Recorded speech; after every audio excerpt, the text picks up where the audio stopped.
On December 24, 1971, a 17-year-old girl named Juliane Koepcke boarded a plane with her mother in Lima, Peru.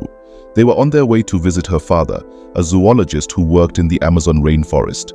But their flight turned into a nightmare when a thunderstorm struck the plane, causing it to explode in midair.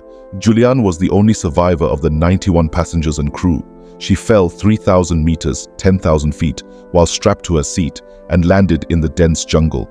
She had a broken collarbone, a deep gash on her leg, and a swollen eye, but she was alive and she was alone. Juliane was born in Lima in 1954 to German parents who were both zoologists. They moved to the rainforest when she was a baby and established a research station called Panguana. Juliane grew up as a jungle child, learning how to survive in the wild. She knew the names of the plants and animals, how to find food and water, and how to avoid danger. She loved the jungle and felt at home there. She was homeschooled until she was 14 when she went to Lima to finish her education.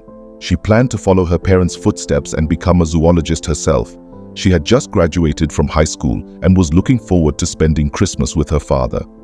Juliane and her mother took the Lancer Flight 508, a turboprop airliner that flew from Lima to Pucallpa, a city near the jungle. The flight was supposed to take an hour, but 25 minutes into the journey, they encountered a massive storm. The plane was hit by lightning and caught fire. It broke apart in the air, and the passengers were thrown out of their seats. Juliane was still attached to her seat, and she spiraled down to the ground. She lost consciousness and did not remember the impact. She later said that she felt like she was in a dream, and that she saw the trees below her like broccoli. Juliane woke up the next day on Christmas morning. She was lying on the forest floor surrounded by debris and bodies. She was in shock and did not realize what had happened. She thought that the plane had landed somewhere and that her mother was nearby. She called out for her, but there was no answer. She looked around and saw a bag of candy that belonged to her mother. She ate some, and that was the only food she had for the next 11 days. She tried to find her mother, but she could not. She was alone, and she had to survive. Juliane decided to follow a stream, hoping that it would lead her to a river and then to a village. She knew that water was the most important thing for survival, and that rivers were the main routes of transportation in the jungle. She also knew that she had to avoid the dangers of the jungle, such as snakes, spiders, jaguars, and piranhas. She had only one sandal and a torn mini dress. She had no tools, no weapons, no shelter. She had to endure the heat, the rain, the insects, and the infections. She had to keep walking and keep hoping. Juliane walked for 11 days, covering about 50 kilometers, 30 miles. She was exhausted, hungry, thirsty, and wounded. She had maggots in her leg and a fever. She was losing hope and losing strength. But then on January 3, 1972, she saw a miracle. She saw a boat moored on the bank of a large river. She climbed into it and found a motor and some gasoline.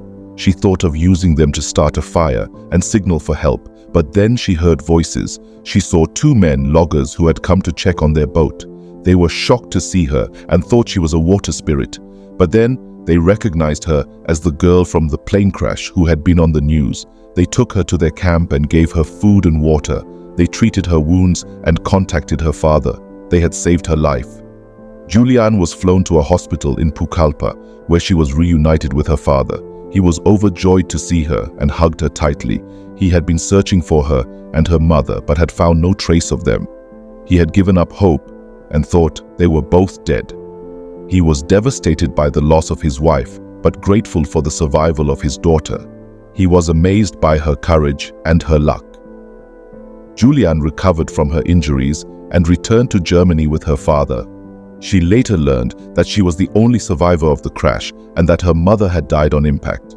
She was haunted by the tragedy and the guilt, but she was also determined to live on and to honor her parents' legacy. Juliane went on to study zoology, just like her parents.